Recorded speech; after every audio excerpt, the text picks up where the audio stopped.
Ladies and gentlemen. Hi, my name is John. And my name is Lloyd. Hi, I'm Mike Butler. And I'm Mike Field. Host of The Pint. And you're listening to the Forgotten Cinema Pop Culture Podcast. Rumors of our demise have been greatly exaggerated. I'm Mike Field. I'm Mike Butler. And you're listening to the Forgotten Cinema's takeover of The Pint, Sequel Edition. Each episode, we're highlighting a sequel that, for a variety of reasons, was forgotten by audiences. Whether it's because it didn't do well as the first movie, or even the second, maybe it was a departure from the series, or it just didn't click with audiences.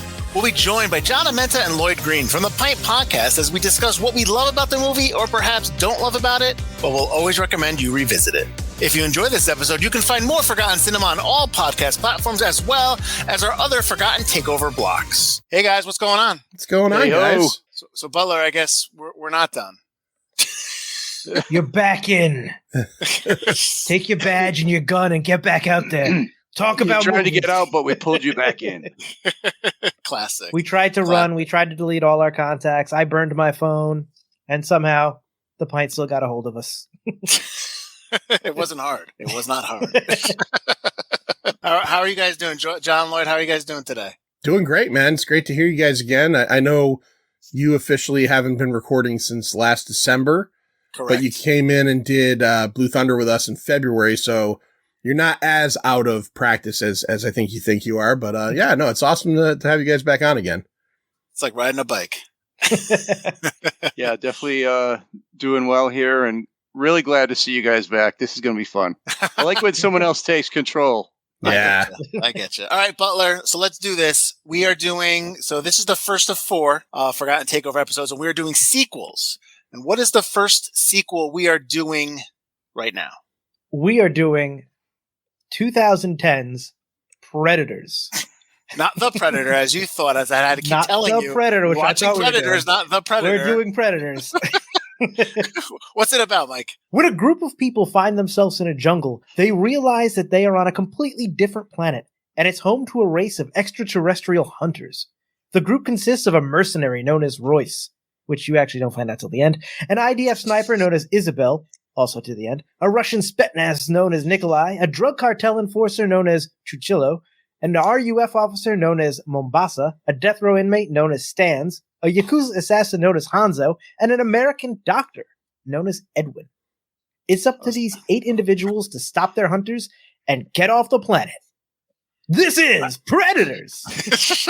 So it is now, what is it? It's just end of May, beginning of June. It's been about 5 months since we've done this. I don't know if this is going to go well, Mike. So Predators has a runtime of 107 minutes.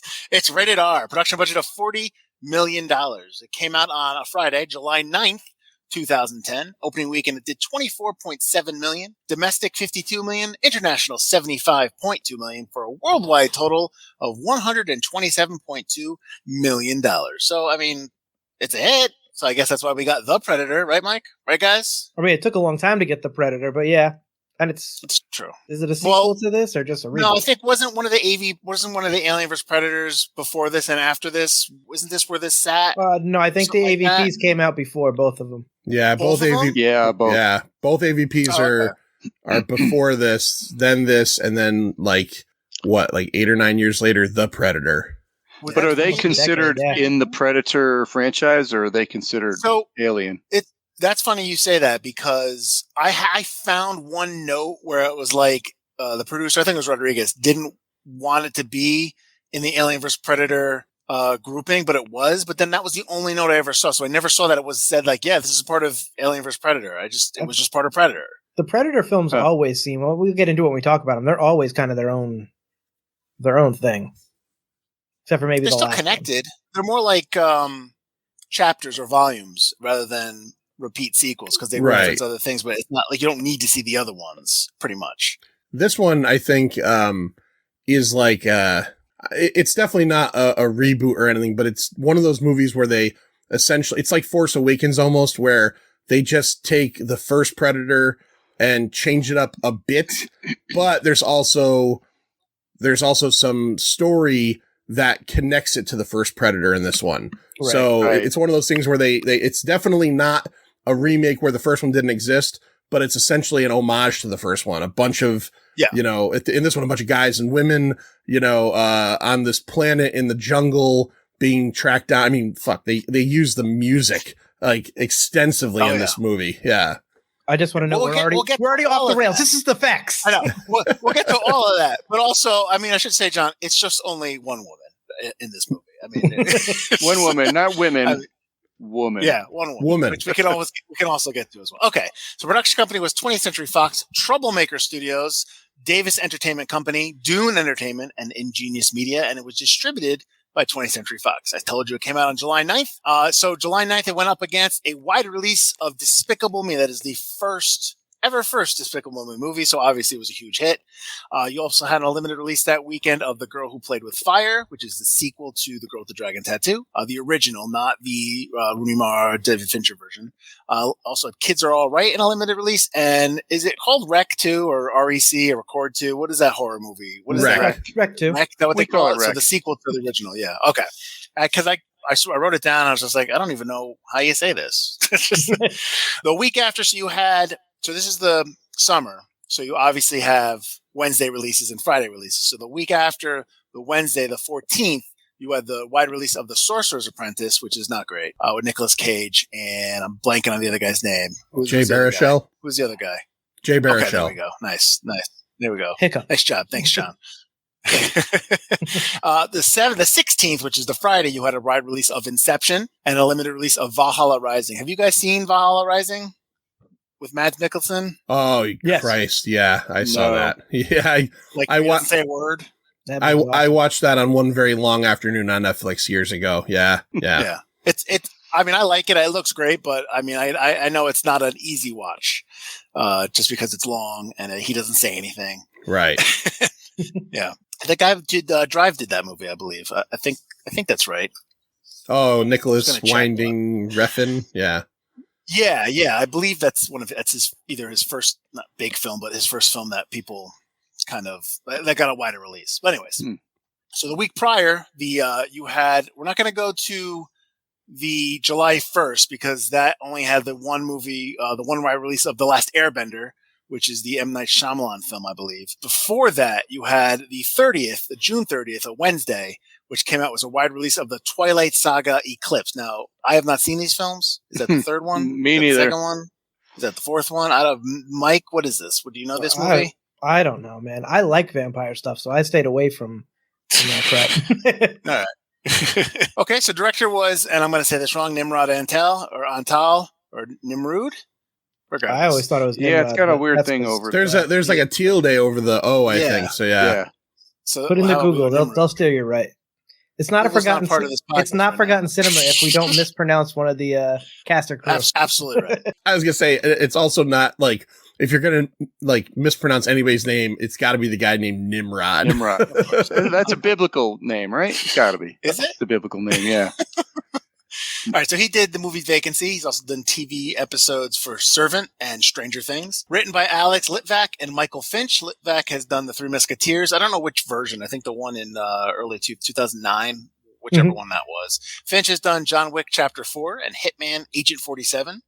Cinematographer was Gila Pados. There you go, Butler. I said that wrong. He's done Shazam, Fury of the Gods, and the first Jumanji 1 and 2, the new ones, the reboots that have The Rock in them. Composer was John Debney, who was nominated for an Oscar for The Passion of the Christ. He's also done Iron Man 2 and The Greatest Showman.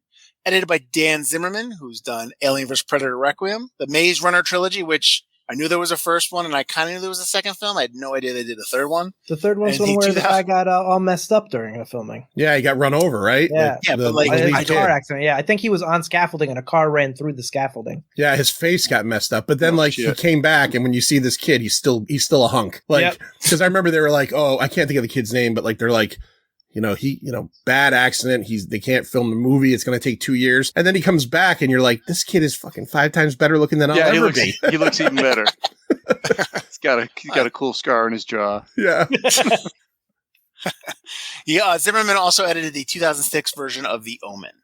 Produced by Elizabeth Avion, John Davis, and Robert Rodriguez. Troublemaker Studios is obviously Rodriguez's shingle. Elizabeth Avion is his wife. So she has done all his movies in terms of producing. John Davis has done iRobot, Waterworld, and Game Night. And Rodriguez pretty much produces all his movies, but I did not realize that he did his newest movie, Hypnotic, came out with Ben Affleck. I didn't realize that was a Rodriguez film. Me neither. Yeah, so just heads up there. This film stars Adrien Brody as Royce. He is an Oscar winner for the movie The Pianist. He's also in the Grand Budapest Hotel and the movie King Kong. Topher Grace, who had second billing, which surprised me. Actually, I told Butler off air, I think yesterday or the day before. He plays Edwin. He is in That 70 Show, the TV show, That 70 Show. He's also in the movie In Good Company and Take Me Home Tonight, a movie we did, Butler. That's right. Forgotten Cinema. I don't know if you remember that podcast. Alice Braga as Isabel. She's done No one does. Elysium and the Suicide Squad. Walton Goggins as Stans, who's in the TV show Justified. He's also in the movie Hateful Eight and the movie Fat Man. Did you guys see Fat Man? Did you ever catch that with? I forgot about that. Mel I wanted to Gibson see that. Play Santa. Not because of Mel Gibson. I wanted to see it because of Walton Goggins. Oh, Never okay, saw calm down. that. No one's- Love Walton Goggins, though. I guess Walton you could Goggins say is this movie starred a woman and Walton Goggins. Oleg Taktarov as Nikolai, who's in National Treasure, the 2002 Rollerball, which we did. Was that a takeover? Oh, God, that was for awful. us? No, that was Triple T. Triple T. Oh, I know Lloyd loved it. I shake at the thought of that movie. Oh, man. I just love that fact that when he goes, like, I just remember in that podcast episode, that conversation that we had, that when he goes back home, he's getting arrested, right? Because that guy got killed when they were doing the street racing in the beginning. Yeah. And yeah. No, he becomes a superstar rollerball player in Russia. And then that's the movie that, like, I always forget, like, there's that night vision, like, entire scene. Yeah, the motorcycle. That movie sucked. Yeah.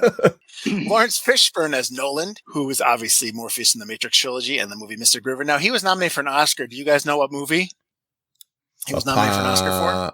Either Apocalypse Now or Boys in the Hood, maybe? Boys in the Hood? Nope. I will give you. I got it. I know what it is. What's Love Got to Do? What's Love Got to Do with it? Probably. Yeah. Yep. I was going to give you the hint that, she'd have passed away. Danny Trejo as Cuchillo, who I think should have just been called Johnny Venti Trace. So we could have just been connected the Con Air franchise to this. But he's in Machete 1 and 2, Con Air, obviously, and From Dusk Till Dawn. Luis Ozawa as Hanzo, TV show Hunters, and the TV show Kidding. And then Mahershala Ali, which is not his name in this. I can't remember. I was going to write it down, but it's longer. Mahershala Zabaza or something. His real first really name is super long. Yeah. And he's so beefed up in this movie that I was like, oh, that guy looks familiar. And I just didn't connect it. My note was like jacked. That 2010 Mahershala is like the perfect Blade. Yeah. Yeah, you're right. He obviously probably went back to his agent. His agent was like, let's get you ready. Let's slim you down. Let's get you cut for some other roles. Like, it was almost like he had to change his body type so that he could get different roles. I don't know, because where was he from before? He was in and out. He was mostly known for, he was in Luke Cage. He was Cottonmouth in the first season. Oh, that was that dude. Yeah. Oh my God. All right. Never He's made also the a two-time connection. Oscar winner, everyone. He's also won 2 Oscars. One for what was Moonlight and one for Moonlight. Moonlight. Yeah. By the way, if you've never seen Moonlight, it's not necessarily the kind of movie I'm going to go for every time.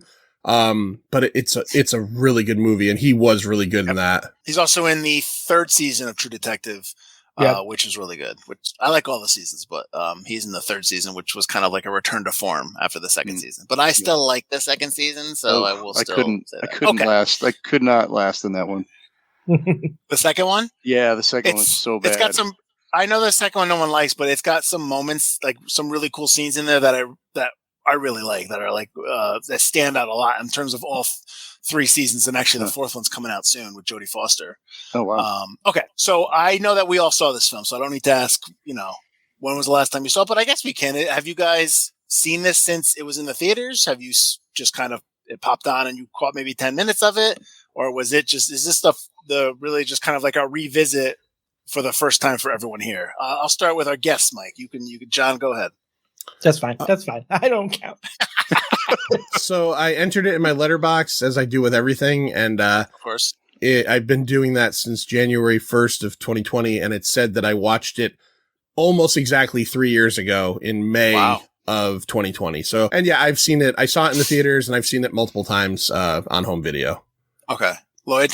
Did not see it in the theaters, and I remember just randomly seeing it on TV at some point in the past Thought it was interesting, but I didn't watch the whole thing. So this is my first, so this is kind of like first full watch. Yeah. Oh, that's interesting. Good. That's good to have that kind of perspective, because then I know that, rather than be jaded like Butler's about to tell you, it's it's good to have like a fresh perspective on it. Mike, come on, tell me how you hated it all the time. I watched it in theaters, and I didn't remember what I thought about it. I don't remember not liking it, but I remember souring on it over time. I must have seen it before I moved out of my parents' house because I don't have cable at my apartment. But like, I remember watching like a couple scenes again, and like I remember some standout scenes, which we'll get into, like the reveal of Edwin. Well, why don't we do that? Well, and the dog attack. So I remember some things. This? Why don't we do this, Mike? Because you can start us off. Right.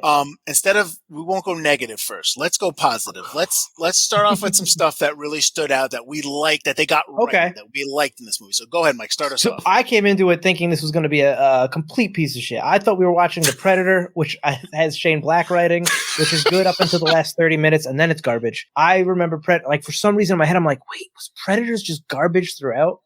And I was surprised. It's not great. It's not perfect. There are things that I really have issues with. I said be positive here. I'm being positive. I'm not pointing out things. But it's way better than I thought. I think that Lawrence Fishburne's character, which I remember being just like them going, all right, we need Dutch or Danny Glover's character from Predator 2. Well, we can't cut him out of the movie because it's already 20 minutes of the movie. All right, screw it. Make him a crazy guy. But it's more than that. He's actually really good. Nolan's a really good character. And I'm a little sad we don't get to spend more time with him in the movie. And I know that Rodriguez had said when the movie first came out, he wanted to do a prequel about him. But obviously, it's too late now. Well, unless just recast it. Yeah, unless we lie and we say Nolan's been on the planet for more than 7 seasons. I think his scenes were great. I think that, although I still don't believe Adrien Brody as a hardened Black Ops soldier. I think that Adrien Brody, and I always forget this about because he's great in Peaky Blinders. He really can. He can act the shit out of anything, and he does a really good job convincing me that maybe he's not a hardened soldier, but he's a leader. And I think he did a good job. I love the music. I love the practical effects up until a couple of digital things with the blood. But I like that. Walton Goggins, I always love Walton Goggins. I don't think a lot of his lines would be said today, but yeah. I ever since The Shield, which I'm a huge fan of, and I've been trying to get Field to watch for forever. Yeah, when you watch the shows I tell you to watch, then I'll watch the show. I've watched quite a few. I just have to get For All Mankind. That's the last one I got to get to. I think that there's a lot of stuff that redeems this movie, and at the end of the movie, I was actually kind of disappointed that we didn't get a sequel to Predators. So it was yet. It went from me thinking it was a complete piece of shit and going, oh fuck, did I put the wrong movie on this list? To me going, all right, I dig it. All right, so you gave me like 10 good things. I just wanted one. Well, I gave you 10 things. I should have cut you off. You didn't. Lloyd, come on. Lloyd, give me something that maybe he didn't get or shit, kind of man. expound upon what he said. I'm telling you. Just ignore him. And he took everything. I know. Listen, I haven't podcasted I was like all right, well, man. at least he didn't say that, but then he said that. We'll pretend he didn't say it. You give me something you like. And So we'll talk about it. let's say I'll just go with Adrien Brody. Okay. I did not expect anything. You just don't imagine Adrien Brody as, a military leader of these guys, fighting aliens and shit. But he does a damn good job of exactly what Butler said, making you believe that he's the leader. And he was purposely cast because of that. Like, I think he totally elevated the movie. Yeah. I like that he was cast instead of a Schwarzenegger type. Yes. Because I think, you've seen it already. I think a lot of military guys, they're not jacked like Schwarzenegger. There's a lot of wiry, solid, lean dudes, and they're soldiers, and they make snap decisions, and they know what to do. They know how to handle situations. Like you said, he acted the hell out of that role. Yeah, sometimes maybe even a little bit too much. But he only did what he had the lines to do. Some of his lines were fucking shit. He definitely went to the Christian Bale Batman school of raspy voices. Oh God, he did. He sure did. In the fucking cave when he's describing things. Yeah. Now are you gonna listen? Are you gonna join me? Yeah. and one more. That guy put on 25 pounds of beefcake, and it looked great on him. And the effects, the Predator, fucking when they took those masks off, those Predators were amazing. And they all have names, apparently. I didn't realize Yeah, that. it was hard for me to sort of tell which ones was which with it being so dark and everything. But classic Predator is the one that's tied up to the that thing because it's like the Predator from the first movie. Well, that's supposed to be so that's the first time you've seen the original design in 20 years, right? Since the first movie. And they play that music from the original movie at that point. Mike, when you brought up music, I wanted to bring that up. They play the original theme when you see him. That's cool. Go ahead, John. Oh, and then the Falconer Predator is the one that has the drone. Yeah. And then the other one, I can't remember its name, but it's the dog. The Tracker Predator. The Tracker Predator. The Flusher Predator who flushes out everybody. And the one with the main one with the bone is the Berserker Predator. Right. Yeah. I prefer, one of them played by Derek Mears. Derek Mears plays the original classic Predator. Okay. What'd you say, Mike? I like what Fishburne calls him, Longjaw. Yeah. Hey, Longjaw. Been a long time. One of my notes, while we're talking about the Predators, one of my notes when I was watching this, because we've all seen The Predator, and in The Predator, they introduced the idea of the super predators, and how in The Predator, the Shane Black one, there's a split between all the predators, and the bigger predators are trying to find the best, I guess, hunters and predators and kind of meld their DNA together so they can become and enhance themselves. Lloyd's raising his hand. I've never seen The Predator. Oh, come on, Lloyd! What? No, I've never seen it. I've Shane Black movie, so I didn't watch it. Yeah, you can't be spoiled by any of this, Lloyd. Trust me. That's right. That's right. But regardless of that, I saw Prey. Prey was good. I know that with that movie. So when I'm watching this movie, I'm like, is that what they're saying here? Like, because they don't ever bring it up. And then I read in the notes that was in the original script. Like, what we had in The Predator was discussed in this movie originally, but they took it out. So I kind of think it's cool that they actually went back and used that, and it kind of makes sense and it adds to this movie. Now, knowing that now, does that make just the fact that they don't include it, but you kind of get that sense a little bit cooler? Does it matter? Who cares? Am I just bringing up something we don't mind? John, what do you think? No, I'm cool with that. Like, I unabashedly love Predator as a franchise. I don't love all the movies, but I love the fact that we've kind of, the dogs show up in The Predator. They're used much shittier. There's like a whole stupid thing with one dog that gets shot in the head, and it's not good. But they build on stuff that we saw here. I mean, like, one of the things that I think is awesome about this movie is the insectoid creatures that get dropped that are like partially like prey for the predators that are chasing Topher Grace around.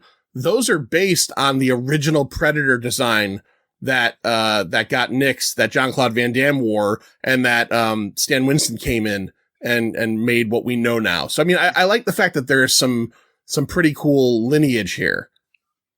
The dogs actually are from Predator 2, apparently. They're on the wall, along with the xenomorph. In the ship. Yeah. Which I thought okay. Now, I saw a note that talked about how there was stuff for the xenomorphs in this movie, but I couldn't find it. So it's hard for me it looks too big, but I've read that the jaw that the Berserker wears is supposed to be a xenomorph jaw.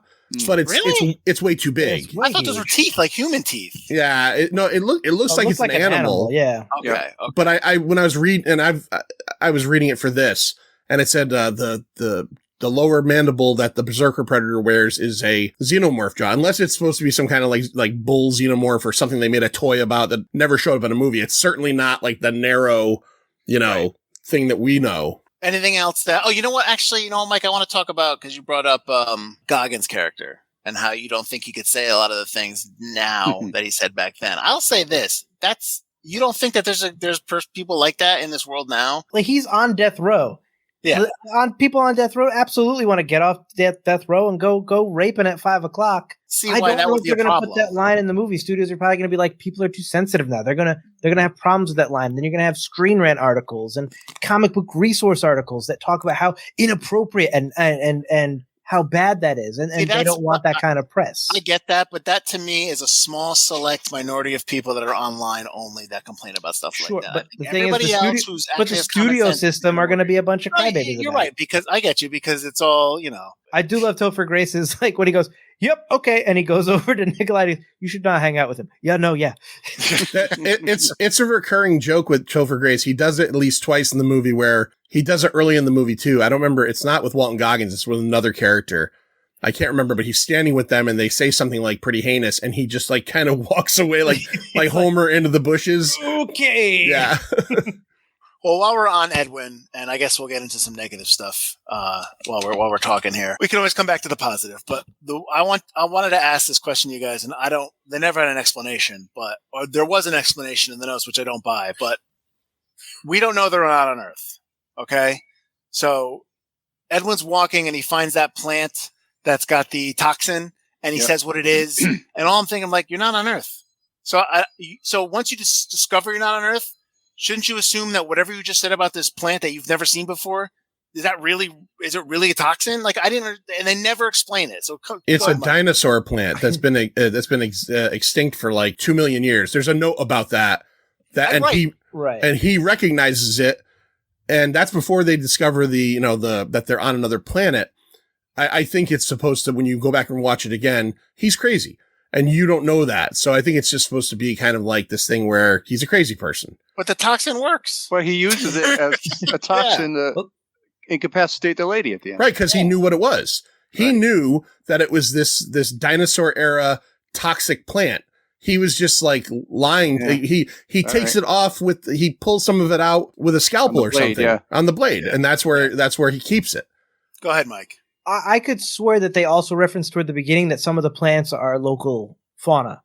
Like, what I got was that this planet is made up of just like flora and fauna from all over the galaxy, and they seem to prefer humans. So that's why a lot of it's our jungle. It's not an alien jungle. It's made up of human stuff. You're saying the predators, there's a forester predator or a gardener predator now that goes to these planets. Oh, that's a whole other thing with the predator. Yeah, it's part of the reserve, I'd love to see that movie where they're just like sitting there digging. And this is an issue I have with like predator, like as a species, and even in like shows like Star Trek with like the Klingons, it's like everyone's got to be a warrior. So who are your plumbers and where's your plumber predator and Klingon? Where's your forest guy? Where's your janitors? How does the hierarchy work? How do you make these spaceships? I should have gotten that rabbit when I had the chance, and I fit in the rabbit skull, and I couldn't get promoted. So now I'm the janitor predator. Like, I just don't. It doesn't make sense when you really think about it. But so we're saying that they planted that. They planted all that stuff. That's what I got, and kind of like how Ellie Sattler knows about the old plants at Jurassic Park, or how they knew Dilophosaurus spit venom, which there's no proof of that in real life with dinosaurs. They just we'll find an old plant and say it's poisonous. But at least they were on Earth, and it's believable. But I understand what you're saying, and that's fine. I can take that explanation. Edwin sucks in general as a character. But it's tough with this movie because you can't really have an exposition dump with the predators because they don't speak English, and no one's going to really want to sit there with two predators talking to each other, giving us an exposition about what they did there. Like, oh, look, that plant really worked, right? Yeah, cool. Let's go down and kill these guys now. Don't forget the toilet on the ship is plugged. We got to take care of that. I took a giant predator shit this morning. So that's a new term. I laid a predator. Yeah. So Mike's biggest pet peeve in this movie is a scene we just talked about, which was the Edwin reveal.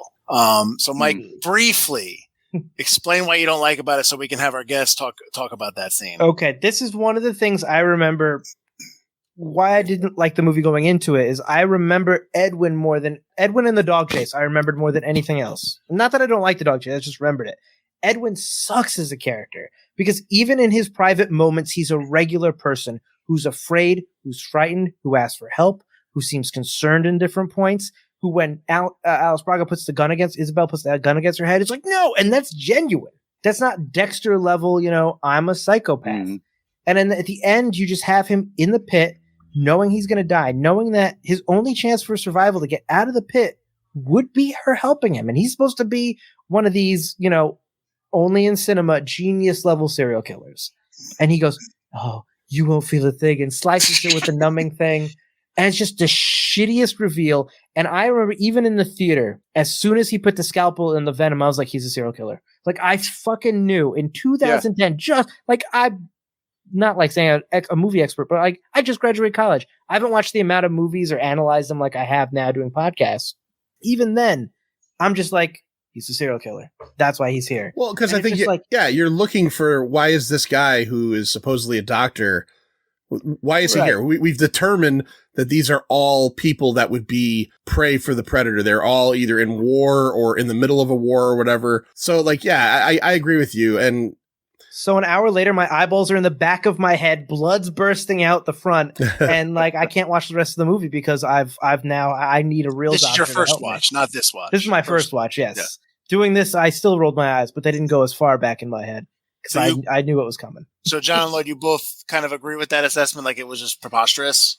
The reveal, the Edwin reveal? Yeah, and it was pretty obvious right up front. Like, as soon as he did the plant thing, it was obvious there's something sketchy about this guy, and it's going to come in the end. Because how many other surgeons keep a scalpel kit in their back? Yeah, right. I agree. I do think, like Butler pointed out very well, the scene where the IDF sniper Isabel or whatever is going to shoot herself instead of getting attacked by the dog. He is genuinely distraught by that.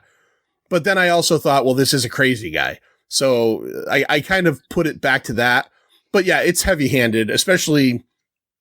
Like, one of the things I always kind of laugh at in this movie is when the turn does happen and she's suffering the effects of the drug. Like, he becomes distorted in her view and is like, his eyes droopy and so it's almost like you're supposed to say, oh, this is the real Edwin we're seeing, you know. But then, what's great about it though is that even though that doesn't necessarily work, you get the great scene of Royce putting the scalpel through his neck. And then booby trapping him, exactly. Help me, I'm one of you. Yeah, exactly what he had said earlier in the movie that he suggested to her was, right now he's best as bait. Like, we could just booby trap him, and like he wanted to do that so bad anyway, so he got a chance to do it. Now, do you guys think that, like, it's kind of a little, it's probably for plot's sake, but not, I don't want to say ridiculous, but the fact that the Berserker Predator fell for the very same trap he set when he took Chichillo. And he tried to get them to go in there, and they wouldn't get. They killed him, and it was like, no, it's a trap, it's a trap. But he fell for the same one. He fell for the same trick. Were there flames when he stabs Topher? When he goes over to Edwin? Well, they're not around. I can't remember. Topher, not around Edwin. It's. I mean, the whole campsite. The flames don't come until it blows up, right? Yeah. Okay, then no, I don't believe that. Yeah, then it's crap. If there were flames already, and he's just like, I could barely see. It looks like a person, sure. Yeah. Now, back to that first scene, the Chichillo scene. Am I saying that name right? I think it's Chichillo. Whatever. So, do you guys? I don't know if I missed this, but was there a moment when the Predator took him? When they first? I did not notice that. No, they don't show it. Okay, I thought I was going crazy. I was like, wait a minute. I thought I missed something. I literally I had to rewind it, and I must have fallen asleep. Yeah, it was massive chaos at that point. So I think you're just to infer that during the chaos, he gets killed and dragged into that field. Yeah. I know we're on a negative turn right here. So what else kind of jumped out that was not unforgivable, but it was really close to that? I'll go for that. You had mentioned exposition dump a little before. There is some of that in this movie. And like you said, with Lawrence Fishburne's character being a bit crazy and a good character, but I had a hard time buying the fact that he's been there for 10 seasons, right? Whatever that means. That's supposed to be 2 years. Like 2 years, yeah. That's what it said in the notes. So, without being detected by these amazing trackers and predators, when he's in a ship that's just so clearly visible, and why wouldn't they go in there and check? Yeah. So that threw me off. And then when he goes to smoke them out, he's crazy, but that's totally going to reveal his position if he does that.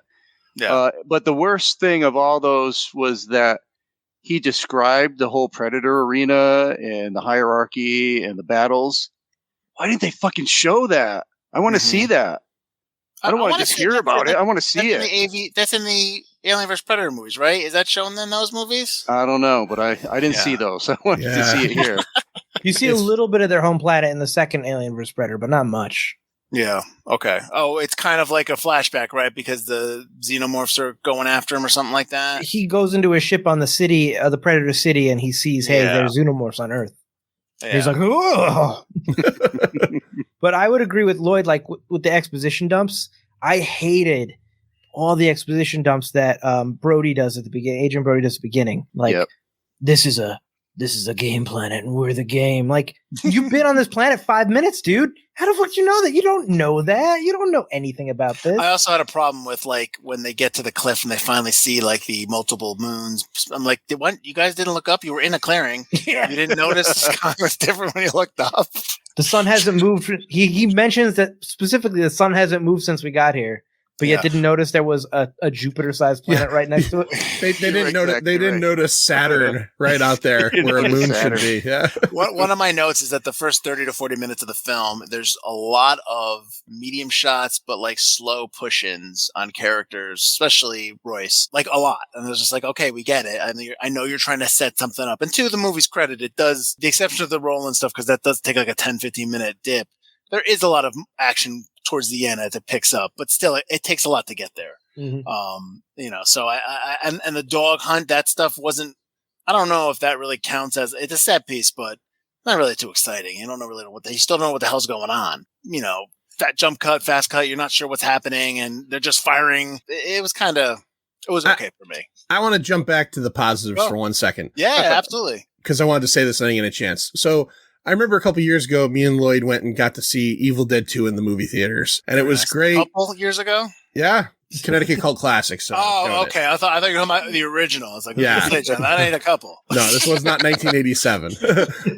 So we went and saw it, and I remember after the movie ended and between before Army of Darkness started, I said to Lloyd, I hadn't seen that in a couple years, and what I forget that I love so much about Evil Dead 2 is it just fucking starts. Mm-hmm. And that's what I like about this movie is it starts with a guy falling in the sky. Like, and I just love the fact that we just pick up from that. Like, him figuring out that he's got this parachute on, activating it. It gets right into what's happening. There's not a 25-minute, and I'm not saying that build up isn't a good thing, but I like the fact that they just said, get right to it.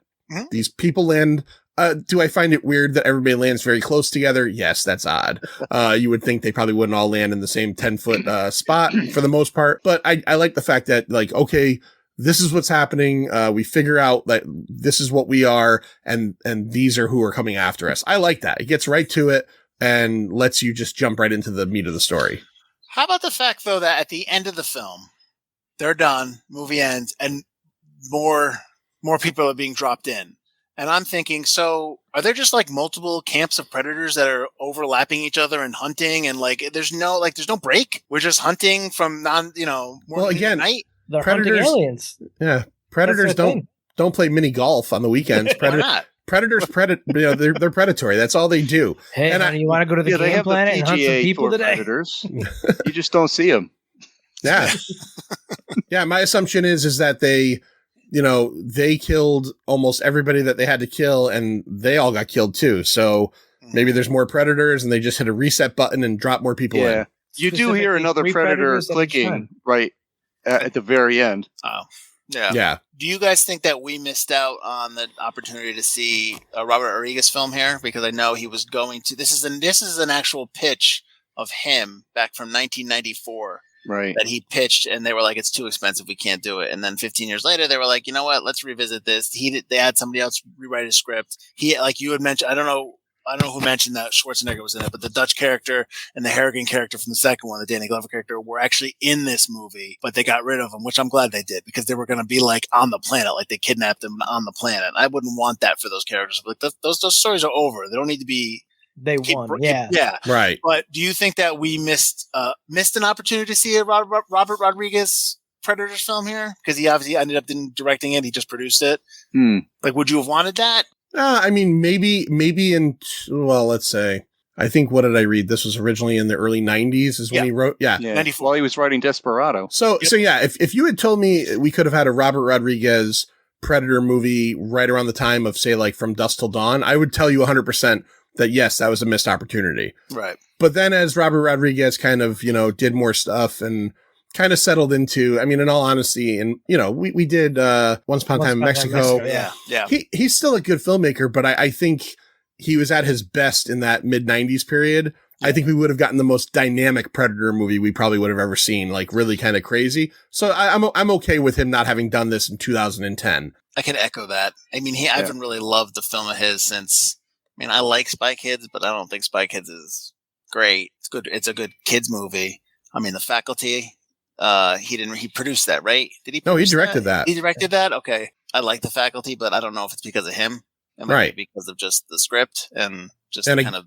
And again, that's 1998 or 9. Yeah, no. I hear you. So I really know. I know. I haven't really loved a lot of the stuff he's done. I think From Dusk Till Dawn or the Planet Terror off of the Grindhouse movie. Planet Terror is great. Yeah. I will say Planet Terror is probably like his shining star for the 2000s. Because I wasn't so. What did you guys overall think of the effects in the film? Because there's one effect I didn't like, and that was when the ship explodes. I thought that looked cheap. Berserker Predator blows up the ship at the end. Taken off?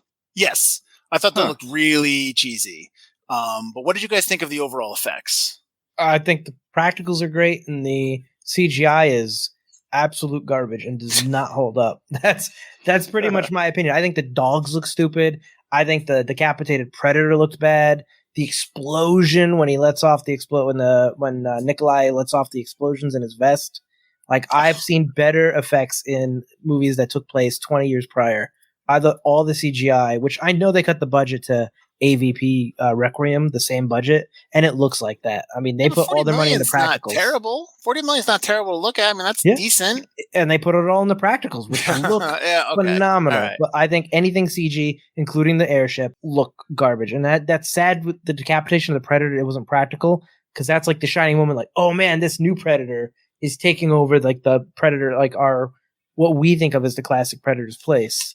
Right. And I'm sitting there going, I played Xbox games that look better than that. Wow. Yeah, I think the explosions were just very billowy flames. Yes. I mean, that was pretty much the extent of it. Yeah, the practical stuff, I didn't really care for the dog stuff all that much. You know, it was exciting, but I didn't... Like when they're close up, when they're on top of the guys and stuff like that? Yeah. So you talked about the video game, and I want to ask about the Alien vs. Predator Extinction video game. Lloyd, this is probably where me and you are aligned. We've never played it. Exactly. So when you look at the Predator franchise, it goes Prey, Predator, Predator 2. This is in chronological order.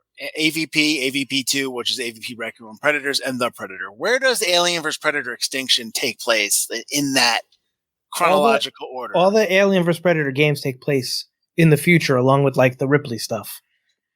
So beyond everything. Yeah, which is the same with like the comics. Almost all take place far in the future. I think Alien vs. Predator, the first one, takes place in current. I think both Alien vs. Predator movies take place in current times. Right, because the he's talking about the game, that town, right? Yeah, yeah. In the movies, they're current times. In the video games, they're all far in the future. And in the comics, unless I missed a couple comics, they're all in the future as well. The original Dark Horse Aliens vs. Predator is definitely on another planet, and it's like the Weyland-Yutani Ripley time, like you said. Yeah, I remember collecting those when I was a kid, yeah. Okay, because I remember I read that note, and I was like, I don't even know where that sits. And I'm surprised we never got a third AVP film. I mean... Oh, did you see the second one? The one where that's the one where they blow up the town at the end, right? Yeah. It's literally... I've thought about us doing it as a triple T for a long time. It's maybe or probably definitely the hardest to see. It's the darkest movie I've ever seen. Yeah. You cannot tell what's happening in this movie at any point. Like me and Lloyd did Time Cop, the ending, like kind of like the ending fight sequences all take place like in and around this house. Yep. And it's lit so poorly that it's so hard to tell. That thing looks like it was filmed in like Malibu, California, and the sunniest day compared to Alien vs. Predator Requiem. It's ridiculous. It's goddamn ridiculous how hard it is to see shit in that movie. That's actually kind of one of my complaints about the end of this film was that the entire end of the movie, the last, like, all the action takes place at night. And I love that in the original Predator, it's all daytime jungle stuff. Yeah. It's not trying to hide anything. And they kept...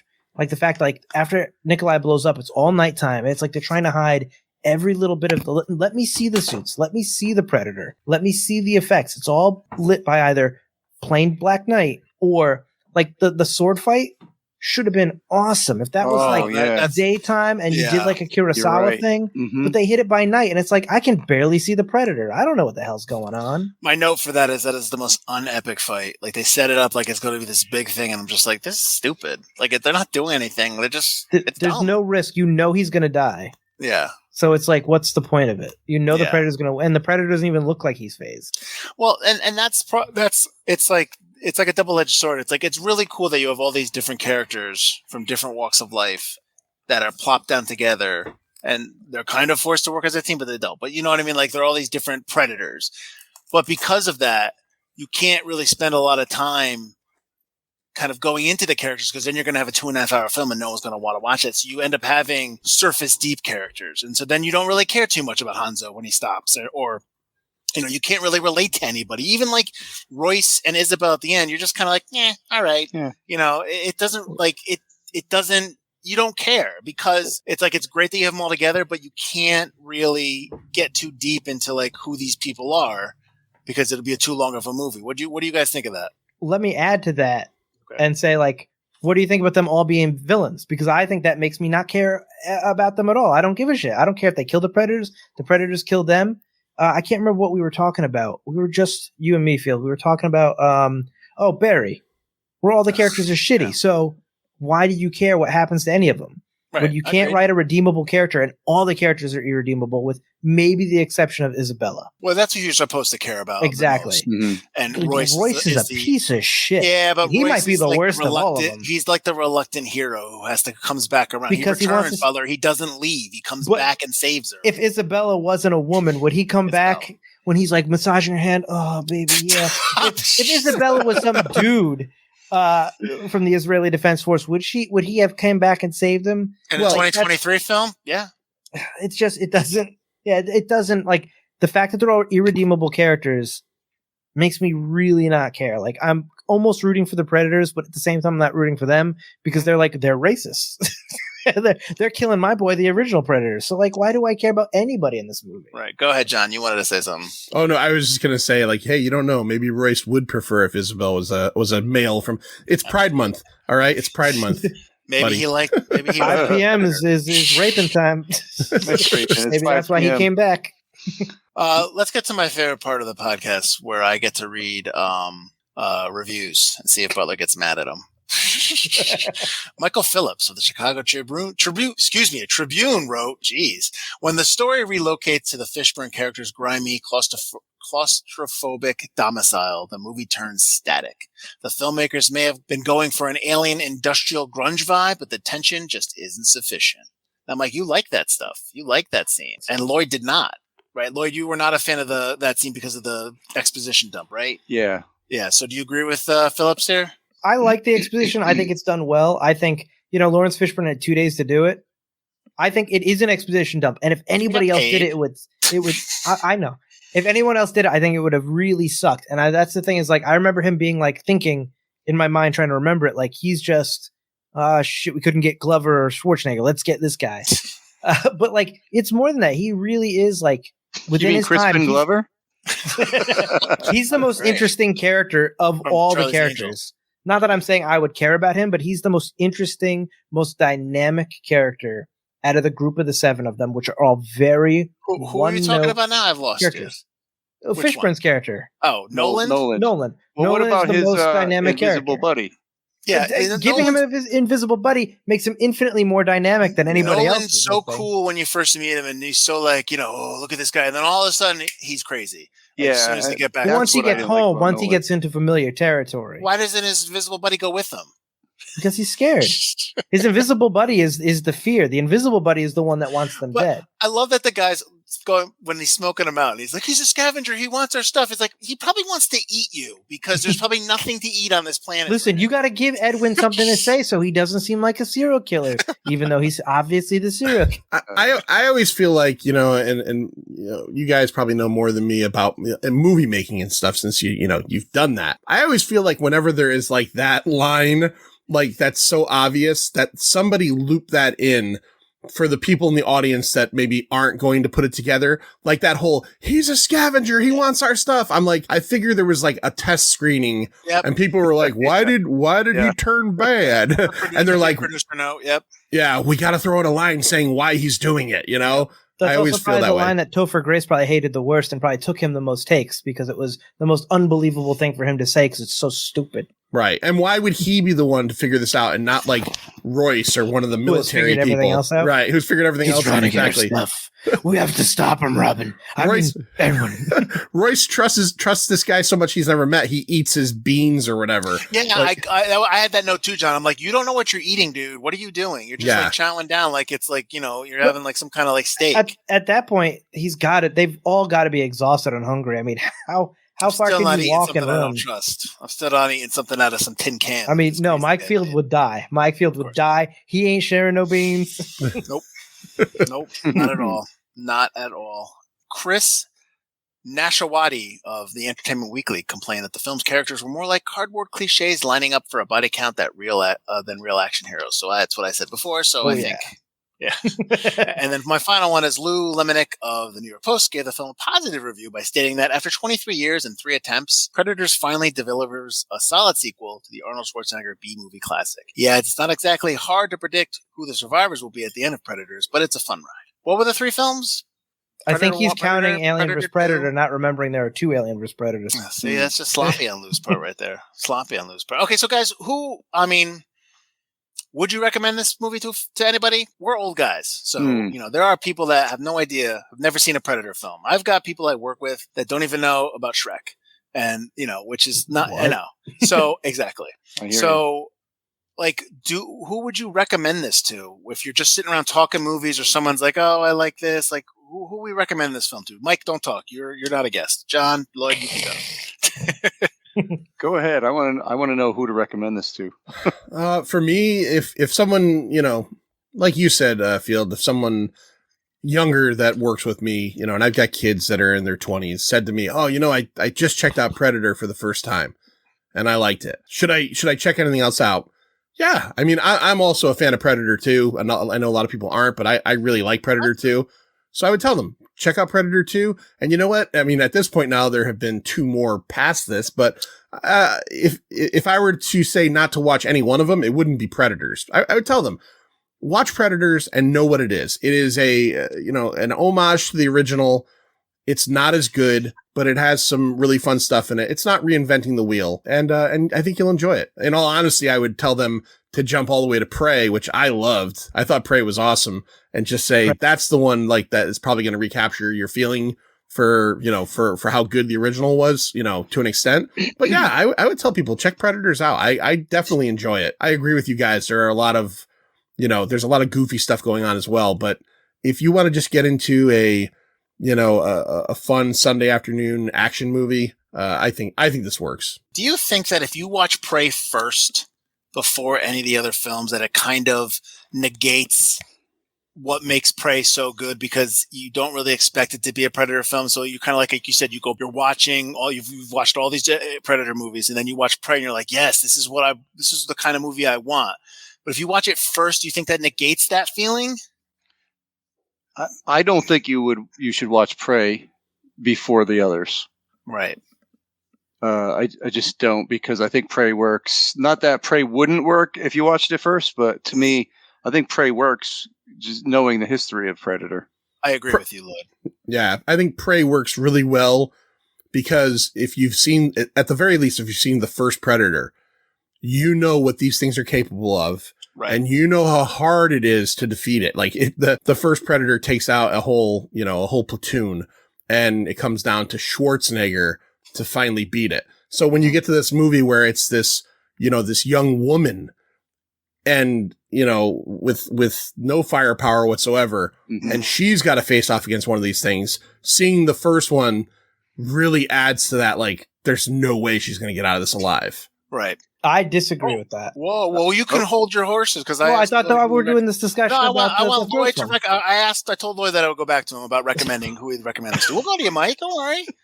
This wasn't about recommending. This is why we ended. So, Lloyd. All right. There's so many this reasons is- now. This is actually going to sound a little goofy, but I would recommend it to someone just like me who hadn't really seen it before, maybe caught a little bit of it and said, do I really have 2 hours to sit here and watch this?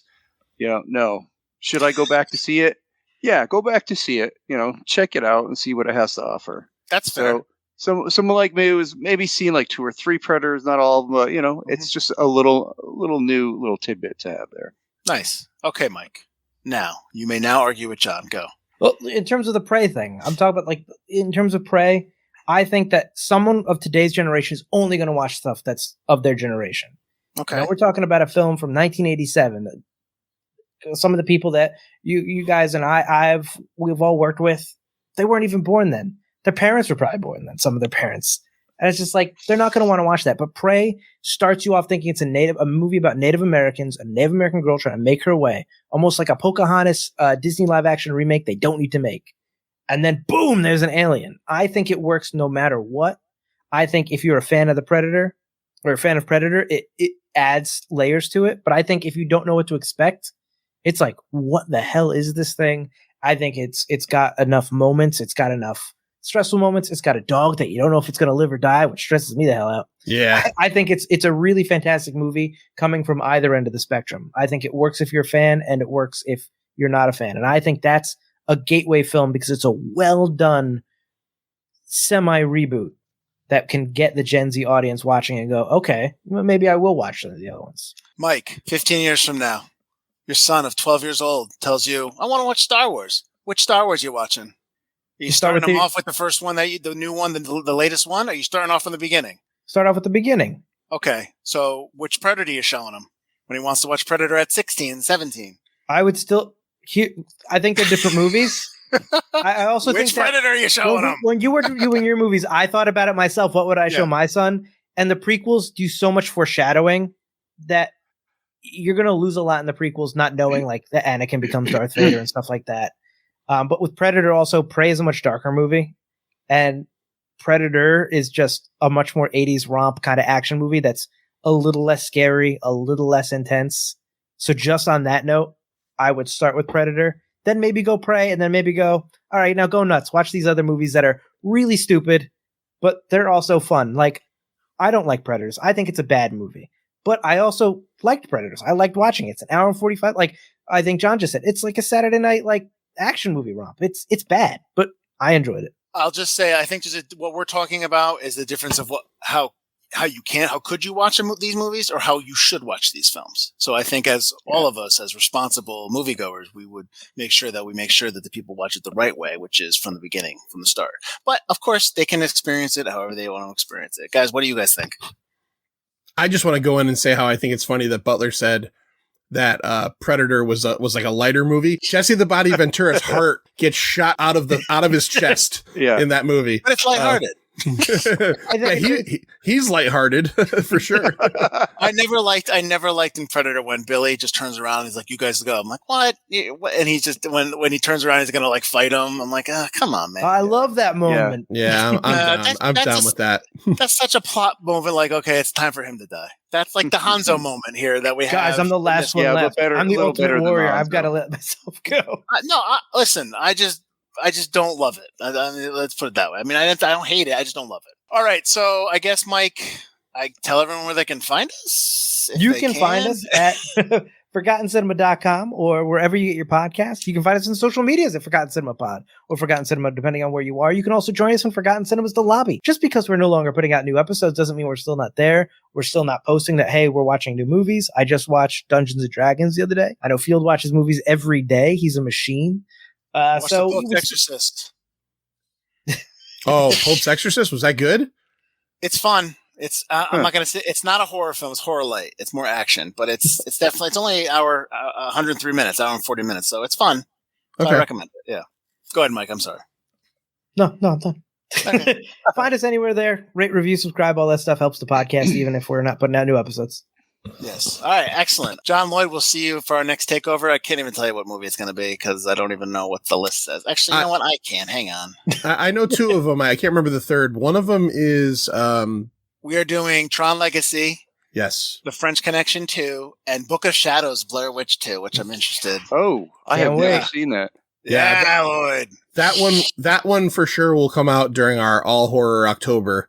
So sure. that it'll be like forgotten horror. And the interesting thing, and this is right before we end this episode, this is gonna make both your heads roll, is for French Connection 2, I've never seen the first one, so I have to watch the first what? one.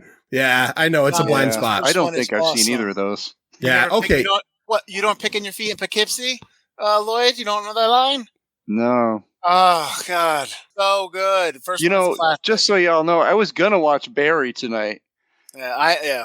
but I think I'm gonna watch Prey. Yeah. Lloyd. I'm gonna There you rewatch go. Prey. That was so good. There you go. All right. Until then, everyone, we'll see you later. I'm Mike Field, No, I'm Mike Butler. and this has been Forgotten Takeover of the Pint, Sequel Edition.